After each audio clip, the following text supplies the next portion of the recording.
ও দিদি ভাই এটা অনেক টাকা গো। বকুনি, দিস ইজ আনফেয়ার। তুমি এই কেসটা সলভ না করে চেকটা নিয়ে নিলে। আনফেয়ার মানে? আরে কেসটা এখনো বকুনি সলভ করেনি, আর সামন্ত খুনি না, is not guilty, is innocent. সে কি দিদি ভাই, তুমি যাকে ধরেছো সে আসলে খুন করেনি? না, সে খুনটা করেনি, তো চেকটা ফেরত দিতে হবে। দে আমাকে। না না, ফেরত দেবো কেন চেক? কি আশ্চর্য, দিদি ভাই তো খুনিকে ধরেই ফেলবে, বলো দিদি ভাই। আরে সে যখন ধরবে তখন ধরবে, আপাতত চেকটা তুলে রাখতে দে। না, চেকটা এখন আমার কাছেই থাকবে। আচ্ছা, কেসটা সলভ হয়ে গেলে যখন দিদি ভাই খুনিকে ধরে ফেলবে তখন আমরা চেকটা ব্যাংকে ডিপোজিট করব, বলো? হ্যাঁ হ্যাঁ, একদম তাই। তুই চেকটা এখন তোর কাছে রেখে দে। আরে চেকটা তুমি ইচ্ছে করে নিয়েছি খুনিকে কনফিউজ করার জন্য, তুই জানিস না? খুনি যাতে আমার কথা আরো বেশি করে বিশ্বাস করে।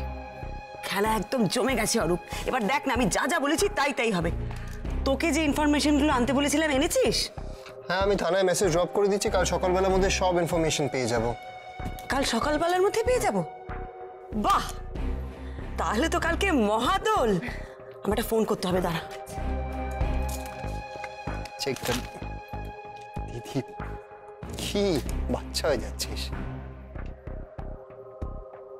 ওগুলো তো হয়ে গেছে। হ্যাঁ, ওটাই ওটাই তো হয়ে যাবে। হয়ে যাবে। এই লুবাই পিপলি খেতে চলো তাড়াতাড়ি। এই শুভ কোথায় রে? ঘরে আছে দিদি ভাই। ঘরে আছে? আচ্ছা, তুই ওদের নিয়ে যা। ঠিক আছে। শুভ, খেতে দিচ্ছি, তাড়াতাড়ি এসো। এই গুঞ্জা, তুমি চলো, খেতে যাবে না? আমার খেতে ভালো লাগছে না, তোমরা খেয়ে নাও। ও মা, সে আবার কি? তুমি তো সন্ধ্যা থেকে কিছু খাওনি। হ্যাঁ গুঞ্জা, এরকম বললে হবে বলো? দেখো, এরকম খালি পেট রাখলে চলে না, খেয়ে নাও। আমার ভালো লাগছে না, প্লিজ আমাকে জোর করো না। আর বৌদি, কাল সকালেই আমি বাড়ি চলে যাব। কাল? কেন গো? কটা দিন থেকে যাও না। দেখো, ওখানে গিয়েও তোমাকে সেই একা একাই থাকতে হবে। এরপর তো আনন্দও কাজে বেরোবে।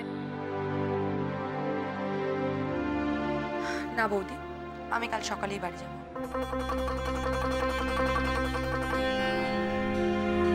শোনো, আমি একটা কথা ভাবলাম। বলছি, মায়ের এভাবে আমাদের ছেড়ে চলে যাওয়াতে আমাদের সকলেরই মন খুব খারাপ। কিন্তু ওদের কথা তো একবার ভেবে দেখা উচিত। উচিত অনুচিত বোঝার বয়স ওদের এখনো হয়নি। আমার মনে হয় আত্রে ওদের দোলটা খেলতে দিই আমরা। এটা তুমি কি বলছো ধ্রুব? দেখো, ওদের তো এবার থেকে বুঝতে হবে। আর ইচ্ছে করেছে মানে তো সবকিছু করা যায় না। কোনটা উচিত কোনটা অনুচিত এখন না শিখলে কবে শিখবে বলো? শেখার বয়স পড়ে আছে আত্রে। কি আনন্দ, ঠিক বলছি তো আমি?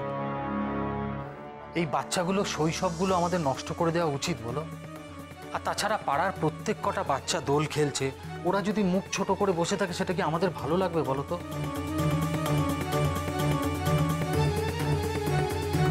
কিন্তু দাদা ভাই, মা আমাদের ছেড়ে চলে গেছেন জাস্ট কয়েকটা দিন হলো।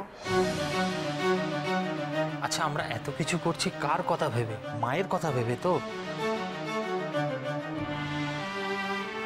আচ্ছা তোমরা বলো তো, আজকে ওরা যদি মুখ ছোট করে বাড়িতে বসে থাকে সেটা কি মায়ের ভালো লাগতো? তাহলে তার কথা ভেবে অ্যাটলিস্ট ওদের আমরা দোলটা খেলতে দিই। আমরা বড়রা তো খেলছি না, অ্যাটলিস্ট এই বাচ্চাগুলো তো খেলুক।